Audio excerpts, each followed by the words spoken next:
मनसेचे नेते वैभव खेडेकर आपल्यासोबत जोडले गेलेले आहेत. वैभवजी, कोकण कट्टा न्यूज मध्ये आपलं स्वागत आहे.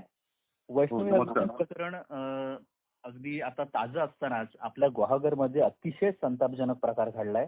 एका 58 वर्षीय सासऱ्यानं 20 वर्षीय सुनेवरती अतिप्रसंग केलेला आहे आणि हे आत्ताच नाहीये, या आधी पण असे अतिप्रसंग त्या मुलीसोबत करण्यात आलेले आहेत. अवघं 21 वर्षाचं वय आहे, शिक्षणाचं वय आहे आणि अशामध्ये असताना ह्या सासऱ्याने अतिप्रसंग केलेला आहे.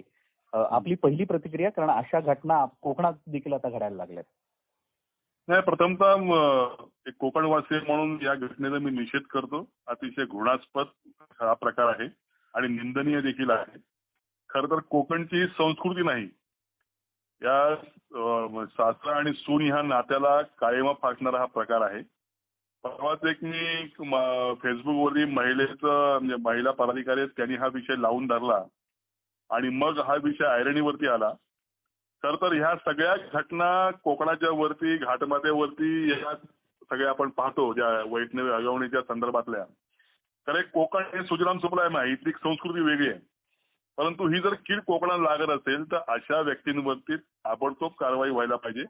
खर तर लोकप्रतिनिधी आहेत त्या त्या विभागातले, त्यांनी याची माहिती घेऊन त्यांनी खरं तर याच्यावरती कारवाई करायला भाग पडायला पाहिजे होतं. परंतु सामाजिक क्षेत्रातल्या कार्यकर्त्यांना त्या ठिकाणी आवाज उठवावा लागतो आणि माझ्या माहितीप्रमाणे ही केस घेण्यासंदर्भात, हा गुन्हा दाखल करण्यासंदर्भात पोलिसांचे अचम्य दुर्लक्ष झालेले आहे किंवा त्यांनी त्याला विलंब लावलेला आहे. यामागचं कारण मला माहित नाही. परंतु ताबडतोब यांच्यावरती कारवाई होऊन ही जी कोकणातली जी लागू पाहणारी कीड आहे ही तातडीने घेतली पाहिजे, असं माझं मत आहे. मला तेच म्हणायचं आहे, प्रायमा फेसी ह्या सगळ्या गोष्टीची सेन्सिटिव्हिटी लक्षात घेता आरोपीला ताब्यात घेणं आवश्यक होतं. 376चं कलम दाखल करून त्याला खरं तर अटक करून आणि मग पुरावे गोळा करता आले असते. परंतु या सगळ्या एकंदर यंत्रणेचा कारभार पाहता त्या व्यक्तीचे काही 2 नंबरचे व्यवसाय असावे असं मला माहिती मिळालेली आहे. त्याचा काही दबाव आहे याची माहिती आम्ही पण अगदी याची माहिती आम्ही ऑन रेकॉर्ड यासाठी सांगतोय की या विजय सकपाळ ह्या व्यक्तीची दारूधंदे आहेत. आता दारूधंदे असतील तर मग त्याचे हप्ते कुठे जातील हा देखील विषय आहे. मग यामुळे कारवाई होत नव्हती का, ही देखील शंका आहे.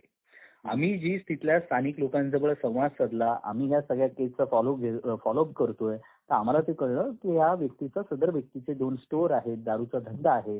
तर मग हे लागेबांधे आहेत का, म्हणून मग ह्या कारवाईला उशीर होतोय का वैभवजी? हा, मला तेच म्हणायचं आहे की या सगळ्यांचा दबाव बहुतेक त्याच्या पोलीस यंत्रणेवरती असावा. काही 2 नंबरच्या व्यवसाय संदर्भात काही लागेबांधे असावे.